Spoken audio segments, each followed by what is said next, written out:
Good afternoon. This is Lieutenant Stu Anderson with the Evansville Fire and EMS Department.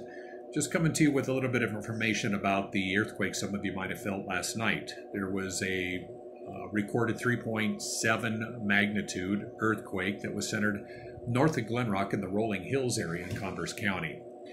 That created an earthquake that was felt here in different places throughout the Casper metropolitan area, as well as other places in Natrona County. There were no damages that we know of that have been reported as of yet.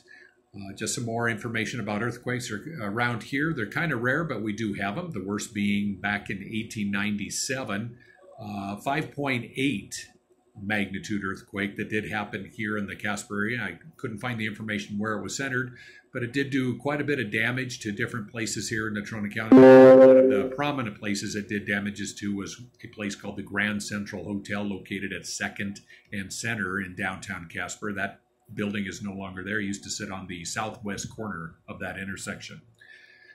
This is just a quick reminder, these earthquakes, when they happen, are pretty much unpredictable when and where they will happen. We do have different faults throughout Wyoming. More faults are located on the western side of the state than there are in other places in the state. So it is a lot more active with their different seismic events. And obviously the Yellowstone area is quite active with their events up there. Good reminder, since they are totally we can't predict exactly when and where they will happen and severity. Good time to remind folks to have that minimum of a 72-hour kit up to 2 weeks of food, water, some change of clothing, medicines, flashlight batteries, way to communicate. Have that communication plan. Have that in a kit in your house if you can, to where you can get that kit out if you're cut off from your neighbors from getting out, so that where you have that supplies, or if you're asked to evacuate in case of some type of emergency or disaster. Not all, disasters come pre-planned. Some of them we get a little warning about, such as some weather events. Most weather events we have a little bit of heads up. It's wildfire season also, so we have a little bit more of a heads up that those can occur. But winter storms are the same way. But we could still, as we saw earlier this spring, have that storm that does a lot more than what was predicted, and that could cause havoc.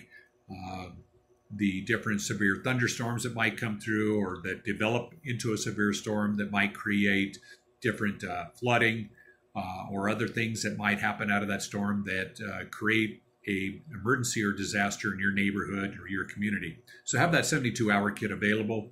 Earthquakes, best way to prepare for those are, if it happens, you duck, cover, and hold if you're inside. The best place to be is outside, but do not run out of a building while that quake is happening. Best course of action is duck your head, get under a sturdy piece of furniture, cover, and hold on. As soon as that shaking stops, get out. Then check your house, your building, that you might have been in for any damages, gas leaks, electrical hookups, that sort of thing, and be aware of those dangers that a leaking gas line or a loose wire can present.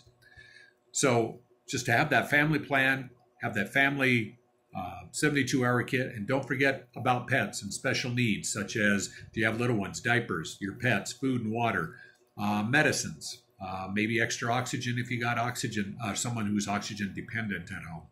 So just a few more things that you need to plan on for your 72-hour kit. Little earthquake that we had last night was a reminder. They happened unexpectedly, and we never know when. So now is the time to prepare for any of these hazards while the weather's good and we aren't currently experiencing any of those. Now's the best time to prepare for those. Thank you.